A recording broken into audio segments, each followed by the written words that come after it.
Venky Malleswari kitchen స్వాగతం అండి. ఈరోజు మనం చేసుకోబోయే రెసిపీ దొండకాయ కొబ్బరికాయ కలిపి ఫ్రై చేస్తున్నానండి. కొబ్బరికాయతో ఎలా ఫ్రై చేసుకోవాలి, దీనికి కావాల్సిన ఇంగ్రీడియంట్స్ ఏంటి అనేది కూడా స్పష్టంగా వీడియో చేస్తానండి. దొండకాయలు తీసుకున్నాం కదండి, వాటిని ముందుగా ఇదిగోండి దొండకాయలు వచ్చి 1 కేజీ అండి. ఒక దొండకాయ 6 ముక్కలు చెప్పిన ఇలా పొడవుగా చీరుకున్నానండి. ఇలా పొడవుగా కట్ చేసుకోవాలండి, బాగుంటాయి. రౌండ్గా కూడా చేసుకోవచ్చు, మరో వీడియోలో చూపిస్తాను. ఇలా నిలువుగా చీరుకుంటే చాలా బాగుంటాయి. సన్నగా తీసుకోండి తరుక్కుని. ఆ కొబ్బరి చెక్క ఉంది కదండి, దీన్ని ఇలా తురుముకున్నానండి. మిక్సీలో చేసుకోవచ్చు, లేదా కొబ్బరి కూరతో కూడా మనం తీసుకోవచ్చు. ఇలాగా దీనికి కావాల్సిన సామాన్లు 100 గ్రామ్స్ 100 గ్రాముల ఆయిల్ తీసుకున్నానండి. సన్ఫ్లవర్ ఆయిల్ తీసుకుంటున్నాను. పచ్చిశనగపప్పు 2 టేబుల్ స్పూన్ అండి. వేరుశనగ గుళ్ళు 2 టేబుల్ స్పూన్. సాయిమినపప్పు 2 టేబుల్ స్పూన్ తీసుకున్నానండి. 1/2 టేబుల్ స్పూన్ జీలకర్ర తీసుకున్నానండి. 2 table spoon salt, 2 table spoon పడుతుందండి దీంట్లో కంపల్సరీని. మీరు సాల్ట్ చూసుకుని వేసుకోండి. 1/2 టేబుల్ స్పూన్ పసుపు తీసుకున్నానండి. చిన్న 1/2 టేబుల్ స్పూన్ పసుపు తీసుకున్నాను. తర్వాత కొంచెం కరివేపాకు 3 రెమ్మలు తీసుకున్నానండి. చిన్న వెల్లుల్లిపాయ రేకలు ఒక 4 తీసుకున్నానండి. ఒక 4 ఎండుమిర్చి తీసుకున్నాను, చిన్నగా కట్ చేసుకోవాలి ఇవి. దీంట్లోకి కారము ఇలాగ ఎండుమిర్చి ఇలా వేసుకోవచ్చండి, కారం కూడా వేసుకోవచ్చండి. కారం అయితే దీంట్లోకి ఒక 1 టేబుల్ స్పూన్ ఫుల్గా పడుతుందండి, మామూలు కారం వేసుకునేవారు. నేను కారం కాకుండా కారం గుండా చూపిస్తున్నానండి, బాగుంటుంది. ఇలాగా నాన్నగారికి ఇలాగే చేసేవాళ్ళు అండి. నాన్నగారు నాన్ వెజ్ అయితే తినరండి, అందువల్ల ఇలా చేసేవాళ్ళం. ఒక 6 ఎండుమిర్చి ఇలా పొడవుగా ఇలాగ ఉన్నాయి కదండి, ఇవి వేయించి తీసుకోవాలి. 1 టేబుల్ స్పూను సాయిమినపప్పు, 1 టేబుల్ స్పూను వేరుశనగ గుళ్ళు, నువ్వుపప్పు 1 టేబుల్ స్పూన్ తీసుకున్నానండి. జీలకర్ర 1/2 టేబుల్ స్పూన్ తీసుకున్నాను. ఈ 4 కూడా కారం గుండా చేసుకోవాలండి, చక్కగా పౌడర్ చేసుకోవాలి. ఇలా వేస్తే ఫ్రైలో చాలా బాగుంటుందండి. ఇది వేయించడం ఈ మొత్తం అంతా కూడా ఫ్రై ఎలా చేస్తున్నాను మొత్తం అంతా కూడా మీకు వీడియో కూడా అర్థమయ్యేటట్లు అంతా కూడా పూర్తిగా చేస్తానండి, గమనించండి. పదండి తయారు చేద్దాం ఫ్రై.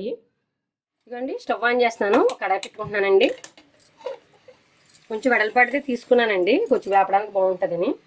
ఇవ్వండి కొద్దిగా ఆయిల్ పోస్తున్నాను. ఇవ్వండి 1 చెంచా 1 స్పూన్ ఆయిల్ వేసానండి. అంటే ఇప్పుడు కారం కూడా తయారు చేసుకుంటున్నాం కదండి, అవి కొంచెం వేయించాలన్నమాట.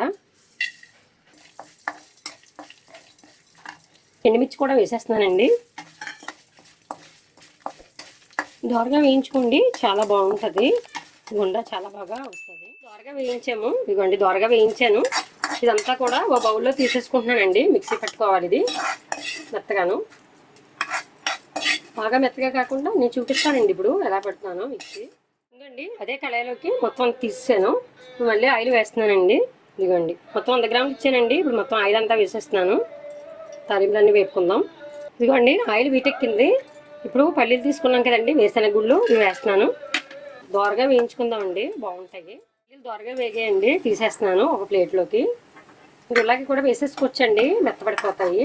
చక్కగా ఫ్రై అయిన తర్వాత పైన వేసుకుంటే పంట కింద పడితే చాలా బాగుంటాయండి. ఇదిగోండి ఇలా దూరగా వేపించుకోండి, బాగుంటుంది. శనగపప్పు ఉంది కదండి, ఇది వేసేస్తున్నాను. పచ్చిశనగపప్పు కొద్దిగా ఎక్కువే తీసుకున్నానండి, 2 టేబుల్ స్పూన్ తీసుకున్నాను. ఇది బాగుంటుందండి ఈ ఫ్రైలో. పచ్చిశనగపప్పు చాలా టేస్ట్ని ఇస్తుంది. వేపుకోవాలండి చక్కగానే. ఇదిగోండి శనగపప్పు వేగుతుంది కదా, ఇప్పుడు ఇదిగోండి సాయిమినపప్పు ఉంది కదండి, అది కూడా వేసాను. ఇలా వేయించుకోండి దోరగానే వేయించాలండి, ఎక్కువ వేయించక్కర్లేదు. మినపప్పు కూడా చక్కగా వేగిందండి, 2 కూడా ఈక్వల్గా వేగాయి. ఇప్పుడు ఇదిగోండి వెల్లుల్లిపాయ తీసుకున్నాం కదా, ఇవి ఒక 5 రేకలు తీసుకున్నాను. ఇవి చక్కగా మెత్తగా చేసుకుని వేసుకుంటున్నానండి, బాగుంటాయండి ఇలా వేసుకోవడం. ఇదిగోండి జీలకర్ర ఉంది కదండి, అది కూడా వేసాను.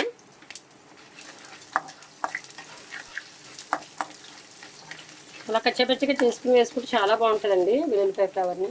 ఇదిగోండి కరివేపాకు ఉంది కదండి, తుంచుకున్నాను, ఇది కూడా వేసేస్తున్నాను. మంటను బాగా సిమ్లో పెట్టుకుని వేయించుకోండి చక్కగా. కరివేపాకు చుట్టుపక్కల ఆడుతుంది. ఇప్పుడు ఇదిగోండి ఎండుమిర్చి ఉన్నాయి కదా, అవి కూడా తుంచుకున్నాను, ఇవి కూడా వేస్తున్నానండి. దోరగా వేయించుకోండి, చాలా బాగుంటాయి పప్పు దినుసులు అన్నీ కూడా, పోపు దినుసులు.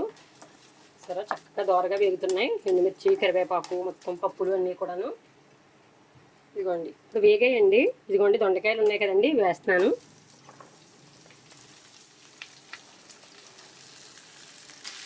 ఆయిల్ అయ్యి కూడా కరెక్ట్గా సరిపోతుందండి, నేను అస్తమాట చేసేవి అన్నమాట.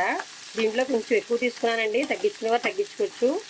అంటే ఇది బాగా వేగి బాగుంటుందండి, ఎందుకంటే సరిగా వేగకపోయినా ఫస్ట్ అన్నట్టు ఉంటుందండి దొండకాయ. చక్కగా మెత్తగా మనం మగ్గించడం బట్టి బాగా సిమ్లో పెట్టుకుని వేయిస్తే చాలా బాగుంటుందండి ఈ ఫ్రై. ఇదిగోండి సాల్ట్ ఉంది కదండి, సాల్ట్ 1 టేబుల్ స్పూన్ ఇప్పుడు వేసేస్తున్నానండి. కొద్దిగా ఉంచాను, 2 టేబుల్ స్పూన్ ఇచ్చానండి. మొత్తం అలా కరెక్ట్గా సరిపోతుందండి, మెజర్మెంట్ అంతా కరెక్ట్గానే. స్లోలో పెట్టేద్దామండి. ఇప్పుడు మూత పెట్టేస్తున్నాను. బాగా మగ్గిన తర్వాత ఈలోగా మనం అది మిక్సీ బౌల్లో వేసేసుకుందామండి, గుండా చేసుకుందాం ఇప్పుడు. ఇంకోండి వేయించాను కదా చల్లారయ్యి, ఇప్పుడు మిక్సీ ఒకటి తీసుకుని జారా దీంట్లో వేస్తున్నాను. పౌడర్ కింద చేసిన తర్వాత మళ్ళీ చూపిస్తానండి. కారం గుండా చేసాం కదా, ఇదిగోండి ఇదిగోండి ఇలా మిక్సీని పట్టుకోవాలండి, చక్కగా ఇలా బరకగా పట్టుకోవాలండి. ఇదిగోండి ఇలాగా ఈ మాదిరి ఇలాగా కచ్చపచ్చగా చక్కగా పట్టుకుంటే చాలా బాగుంటుందండి. నాన్నగారికి కేజీలు 1/2 కేజీలు 2 కేజీలు అలా ఆడించేసి ఇవ్వండి అండి. ఫ్రైలు చేసిన కర్రీలు కూడా వేరే విధంగా ఉండేవాళ్ళం. అవన్నీ చూపిస్తానండి మొత్తం అంతా కూడా. మా అమ్మగారు అలాగా చేసేవారన్నమాట అండి, నాకు అలవాటు బాగాను. ఇప్పుడు ఒకసారి కలుపుకుందామండి మూత తీసుకుని. ఇవ్వండి మధ్య మధ్యలో దగ్గరే ఉంటూ కలుపుకుంటూ ఉండాలండి. చక్కగా చూసారా ఎంత బాగా మగ్గుతున్నాయండి. ఆవిరిని అలాగే ఇటువంటి మూత ఒకటి ఈ టైప్ మూత పెట్టుకోండి, ఆవిరి వెళ్లకుండా అలా మగ్గుతాయండి, చక్కగాను మెత్తగా అవుతుంది. మళ్ళీ చూపిస్తానండి అండి. ఇదిగోండి మూత తీసుకుని ఇలా కలుపుకుంటూ ఉండాలండి. చూసారా చాలా మట్టుకు అయిపోతుంది, చక్కగా వేగిందండి. స్లో ఫ్లేమ్ మీద ఇలాగ స్లోలో పెట్టుకుని స్టవ్ బాగా మీడియంలో దగ్గర ఉండే వేస్తున్నానండి. ఇదిగోండి ఇలా చక్కగా వేగింది, చూసారా ఎంత చక్కగా వేగుతుందో. ఇలా నొక్కి చూసుకోండి కొంచెం. ఇదిగోండి చక్కగా చూసారా ఎంత చక్కగా వేగిందో, సరిపోతుందండి. కొబ్బరికూర ఉంది కదండి, కొబ్బరికూర కూడా వేస్తున్నానండి. ఇప్పుడు వేస్తున్నాను. ఫస్ట్ వేయకండి, ఇది కొంచెం ఇలాగ వేగి దగ్గరికి వచ్చేస్తుంది అనిపించుకుని వేసుకోవాలండి, ఎందుకంటే అడుగు పట్టేస్తుందండి కడాయి అంతా కూడా. మీ దగ్గర నాన్ స్టిక్లు అవి ఉన్నట్లయితే చేసుకోండి, దాంట్లో కూడా స్టీల్ వాటిలోని చేసుకోవచ్చు. నాకు ఇప్పుడు అందుబాటులో ఉండి ఈ కడాయిలో వెడల్పుగా వేగుతుందని ఇలా చూపిస్తున్నాను. కొబ్బరికూర కూడా ఎక్కువ వేసేసుకోకండి, ఒక బౌలు ఒక చెప్పు మాత్రమే చూపించాను 1/2 కేజీకి, అలా వేసుకోవడమే. ఇవ్వండి బాగుంటుంది. ఇది బాగా వేగాలండి, కొంచెం పచ్చివాసన పోయే వరకు వేపుకుందాము. బాగా మగ్గిందండి, చూసారా ఎంత చక్కగా మగ్గిందో. ఇప్పుడు దీనికి పసుపు తీసుకున్నాం కదండి, ఇప్పుడు వేద్దామండి పసుపు. ఫస్ట్ వేయలేదండి, ఎందుకంటే ఏం ఫస్ట్ వేసేసినా కూడా ఇవి కొంచెం పట్టేస్తాయండి, ఈ గిన్నెకి పట్టేస్తాయి అన్నమాట మనం ఫ్రై చేసేదానికి. చూసారా చక్కగా ఇలా వేపాలండి, బాగుంది. ఇవ్వండి దగ్గర చూపిస్తాను కొంచెం. అదివ్వండి ఆ రకంగా చక్కగా వేగాలండి ఫ్రై అంతా కూడా. వేయించామండి. ఇప్పుడు ఇదిగోండి గుండా తీసుకున్నాం కదండి, కారం గుండా, ఇదంతా కూడా వేసేస్తున్నానండి. మొత్తం 2-3 టేబుల్ స్పూన్ అయిందండి. చూసారా చక్కగా ఇలా కలుపుకోండి, చాలా బాగుంటుంది.